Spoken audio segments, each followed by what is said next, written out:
सनातन धर्म के अनुसार समय एक अनंत चक्र है जिसमें 4 युग समाये हुए हैं। सतयुग, त्रेता युग, द्वापर युग और कलियुग।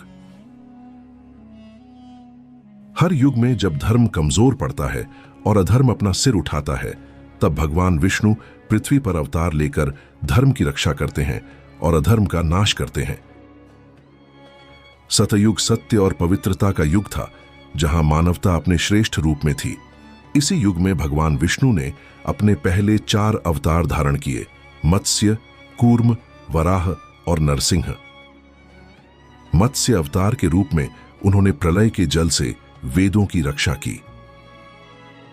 कूर्म अवतार बनकर उन्होंने समुद्र मंथन के समय मंदराचल पर्वत को अपनी पीठ पर संभाला। वराह रूप में उन्होंने पृथ्वी को हिरण्याक्ष के पाप से मुक्त कराया और नरसिंह रूप में उन्होंने धर्म के रक्षक प्रहलाद की रक्षा करते हुए अत्याचारी हिरण्यकशिपु का अंत किया। फिर आया त्रेता युग, जहां धर्म कुछ कमजोर हुआ और अहंकार बढ़ने लगा।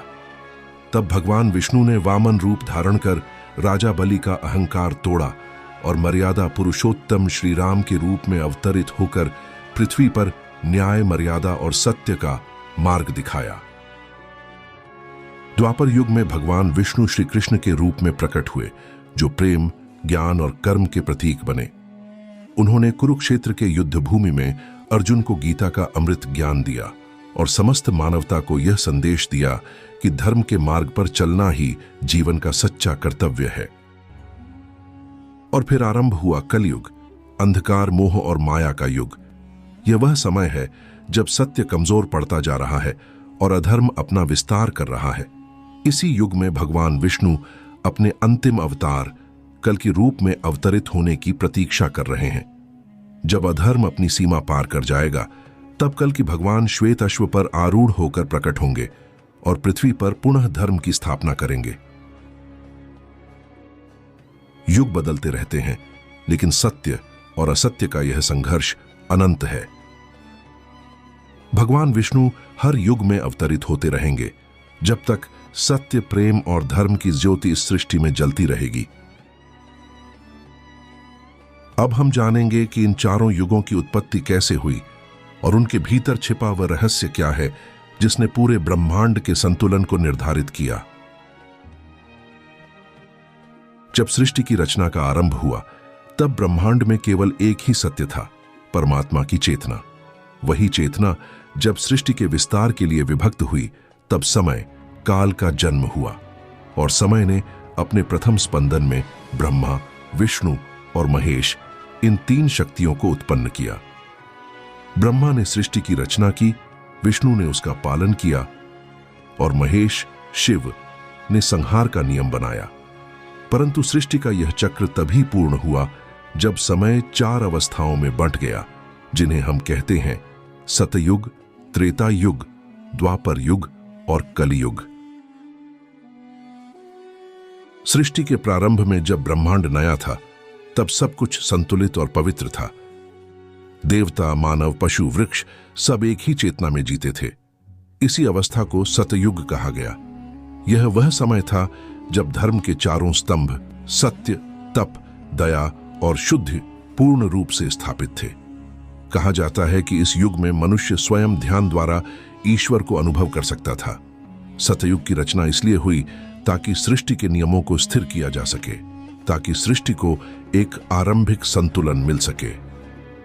परंतु समय के साथ अहंकार और स्वार्थ का बीज मन में अंकुरित होने लगा और यही परिवर्तन अगले युग का कारण बना।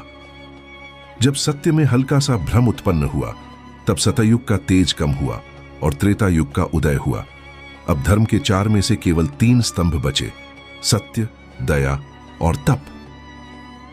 इस युग में मनुष्य ने यज्ञ और नियमों के माध्यम से ईश्वर की आराधना शुरू की।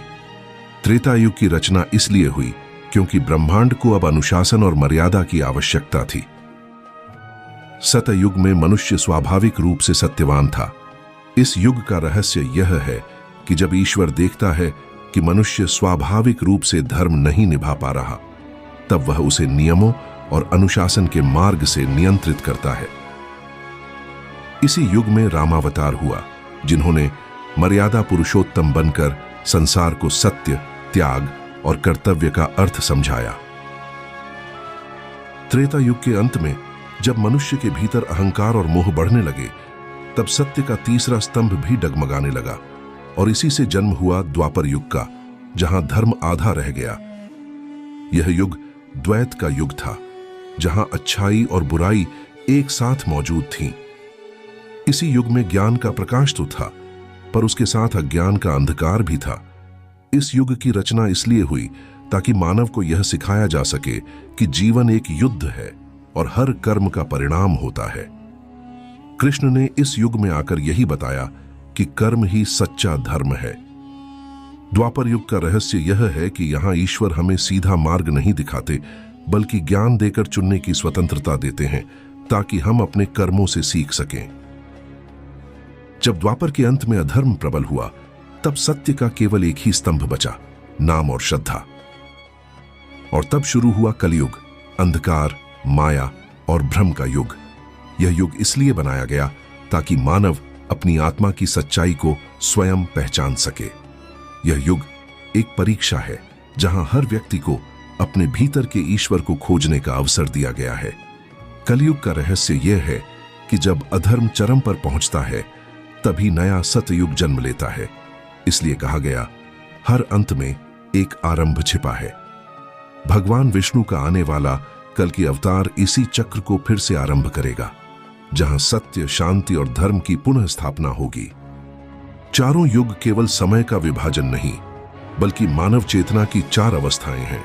जब मन शांत और निर्मल होता है, तो वह सतयुग में जीता है। जब वह मर्यादा और कर्तव्य निभाता है, तो त्रेता में होता है। जब संघर्ष करता है, तो द्वापर में जीता है। और जब मोह माया में फंसता है, तो कलयुग में। युग बाहर नहीं बदलते, वे हमारे भीतर बदलते हैं।